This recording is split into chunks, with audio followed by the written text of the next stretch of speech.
Hello everyone, Nancy here with the Joyful Cottage. If this is your first time visiting, I want to give you a warm welcome. Today I'm especially excited because I'm revealing my master bath renovation. We've been working on this project for about 6 weeks and now I can finally share it with you, and that makes me happy. So I'm not going to say much more. We're going to dive right in and get a tour of the bathroom, and then I'll meet you on the other side.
hope you enjoy the tour of my bathroom.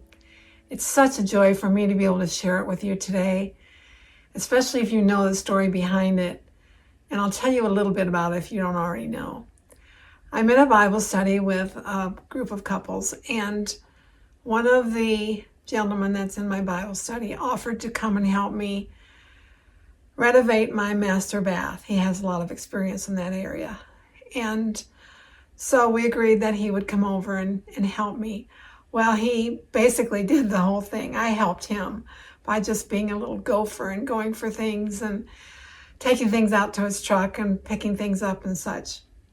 So it took us about 6.5 weeks to get it to this point where it's complete. And most of the last week or two has been spent with me painting and doing some things that I needed to do. And then he had some things to finish up. At any rate, it's such a blessing to me to have someone come and offer to help me, because I am single and I can do some things by myself, but there's no way I could have done this renovation on my own. And there's no way I could have afforded to do it to this level. So it's really been an incredible blessing. And I want to give a shout out to Kurtis for offering to help me and then following through and doing such a beautiful job to give me such a wonderful bathroom to enjoy for, I'm sure, many, many years. And I am thanking God for him and for all of you who are becoming my friends through my channel. We're in a Facebook group now called a Joyful Cottage group page. So if you're interested in joining our Facebook group, I hope you will. There's about 60 women so far. I think this is our 3rd week. And we pray for each other and share things. It's just a really great place to go and get encouragement and maybe some inspiration. So I would encourage you to do that. I hope that you'll give a like to this video if you did enjoy the content. And if you haven't subscribed to my channel, I hope that you will. I am considering making a follow-up video to this one that would be more detail about the bathroom, how I came to make the decisions I did about what I chose for the bathroom and the design. If you would be interested in something like that, let me know. If you have any questions about the project, let me know that too in the comments. And I'll come up with something. So, something to think about. And I want to end today's session with a scripture, as I always do. And this one is from Matthew 5:16. Let your light shine before others so that they may see your good works and give glory to your Father who is in heaven. And that came to mind today because that's how I think of Kurtis. And he's just let his light shine before others and see the good works that he has done in helping me. And I know that God will bless him. And I'm so thankful to be part of a Bible study where we do reach out and help each other. And Kurtis has been such a wonderful example to me. And I want to be that kind of a Christian so that when I shine the light of Christ, others will see it and glorify God. So thank you again for joining me today. I appreciate you so much. And I hope you have a great week, rest of the week. And I'll see you again soon.